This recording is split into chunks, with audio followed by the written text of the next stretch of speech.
Swifts, ball winders, hanks. Oh my, do we really need all these things? Come along and let's find out.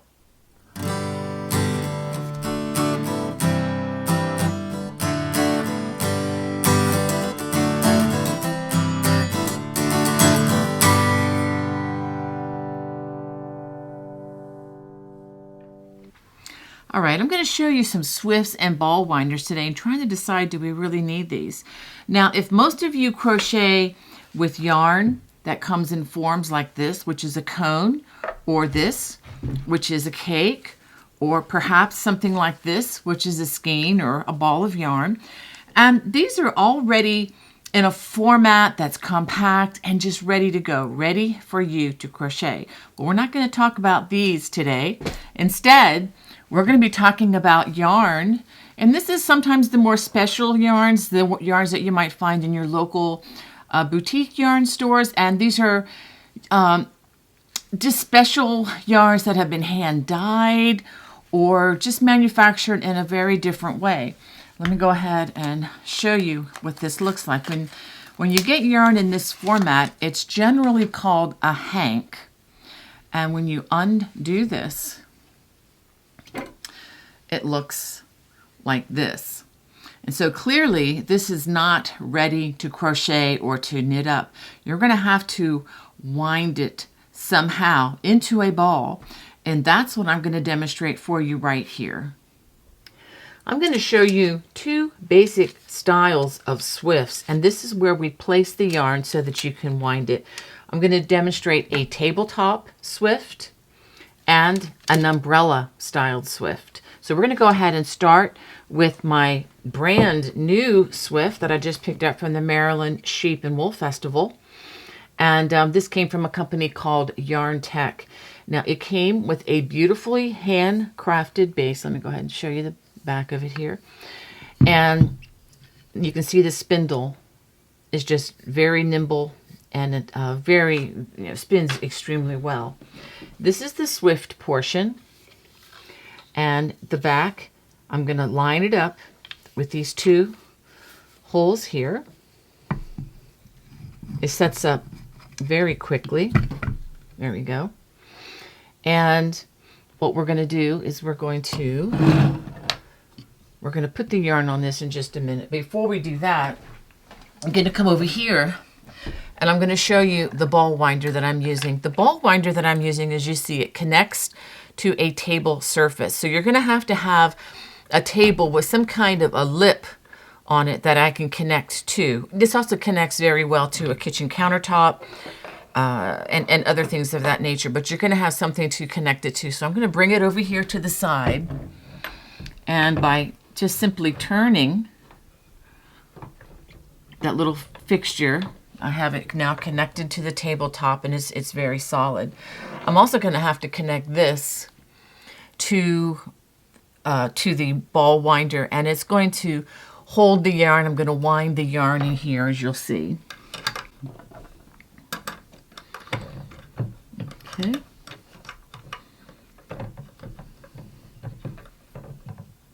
All right. So that should be very good.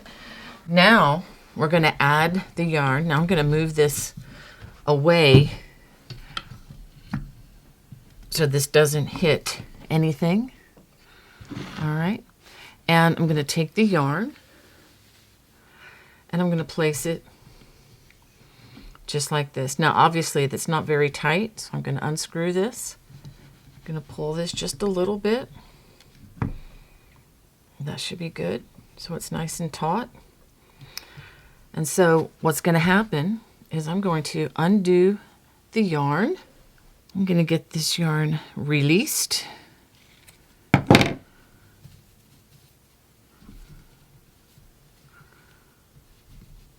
Okay.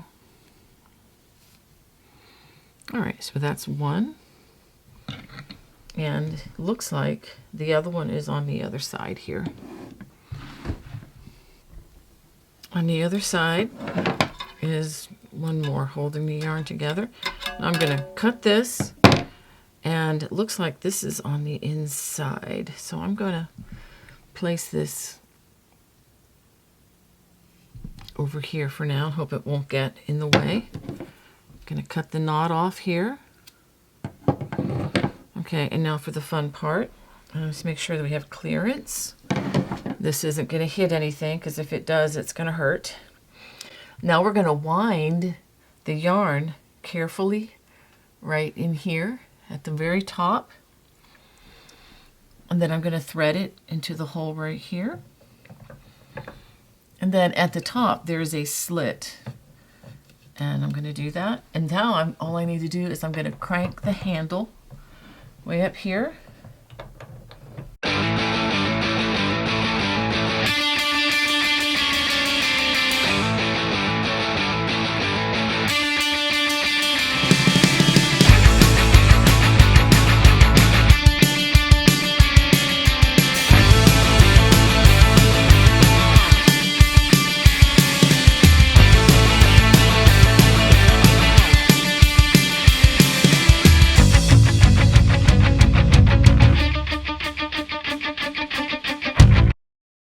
One thing I like to do is put the label of what I have just wound, because I do not trust my mind to remember everything, the weight and whatnot. And I put it in the center, right at the top of the ball as I take the ball off.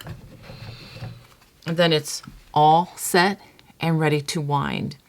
Now what's nice about this particular winder is if I have longer skeins of yarn, actually I have one right here I could open for you.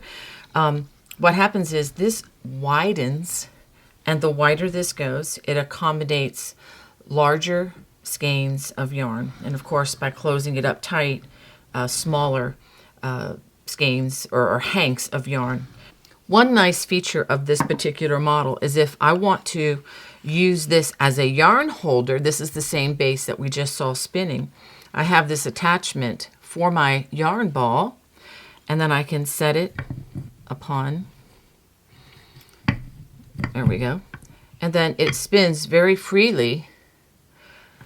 Should I want to just have this by my side on my coffee table as I'm crocheting or knitting, and the yarn will just pull off very easily as I need. It's a little different than the pendulum yarn holders, but it basically provides the same service. And it's a little bit more compact. The only disadvantage of this is the larger skeins of yarn do not fit on this very well. This is really more for the wound hanks.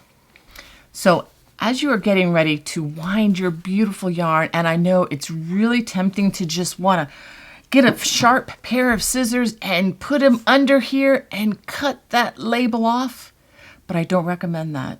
I recommend gently tearing the label like this, just tearing gently. Why? Because as you put that pair of scissors underneath, there's a good possibility that you could cut the yarn. Have I ever done that before? Maybe. Now we're going to be taking a look at the umbrella style, and we're going to be hooking this section here onto the table, and this is going to tighten as necessary. And the reason they call it the umbrella style is, well, you push it up like an umbrella, and then you will tighten depending on the size of the hank. And let me go ahead and show you how that works. I'm going to use another skein of another hank rather, of the same yarn that we just used. Let's go ahead and unwind it. And then this needs to fit around, so obviously that's too big, so I need to bring it down a spell.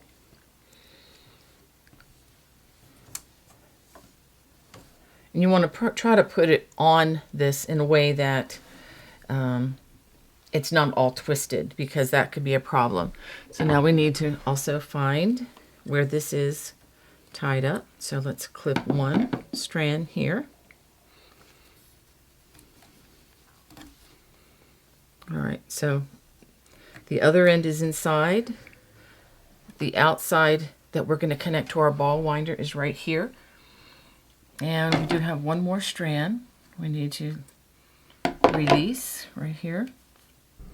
So now we have the strand that we're ready to wind. And let me go ahead and turn you here. I'm going to attach it again to the top right here, into the opening right down there, and then into the section here. I'm going to go ahead and tighten this up just a tad bit more. So now all I need to do is I'm going to just turn the crank just like I did here, but I want you to see how this umbrella turns as I wind the yarn and just how quickly this can go.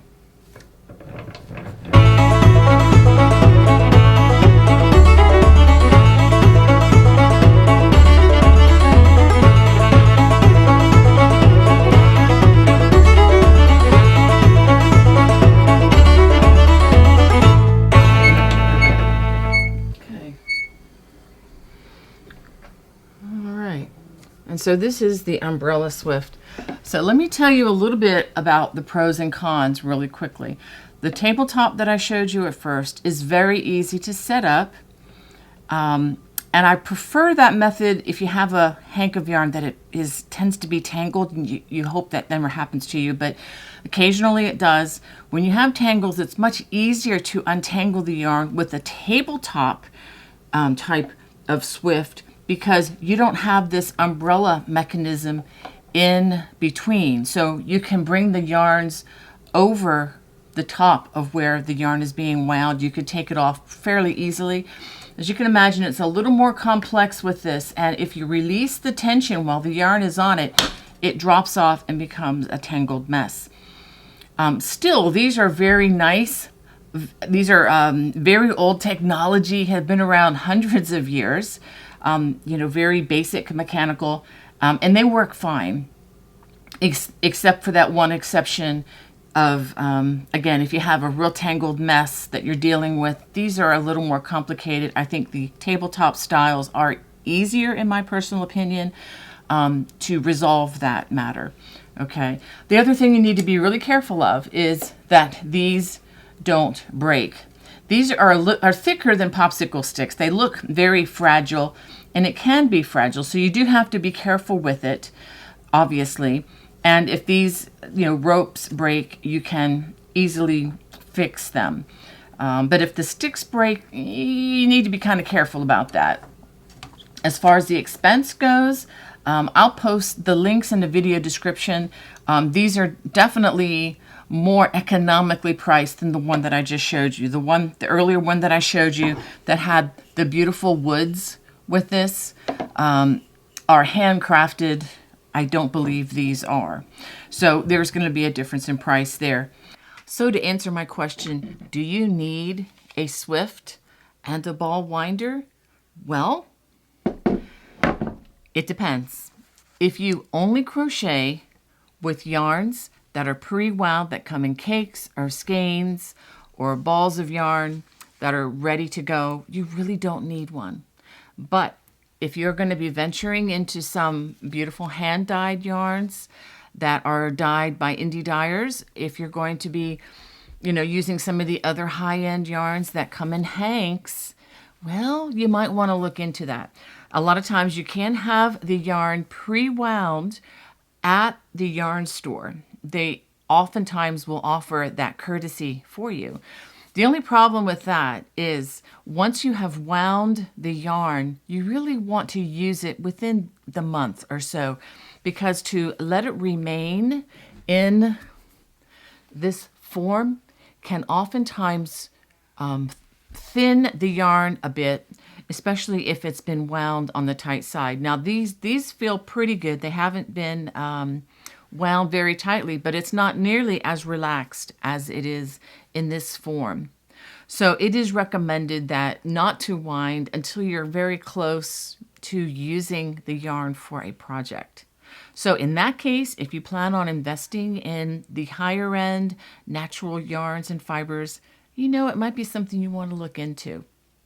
Well, I hope this was helpful. If it was, please let me know. I would love to hear from you. Please comment in the comment section below. And if you haven't subscribed yet to my channel, please hit that subscribe button. And I also have a newsletter at bonniebay.com where you can sign up. It's free. I don't spam you, I promise. I don't have that kind of time to do, and I don't believe in it. I send it out about twice a month, and I never sell your information, just to let you know.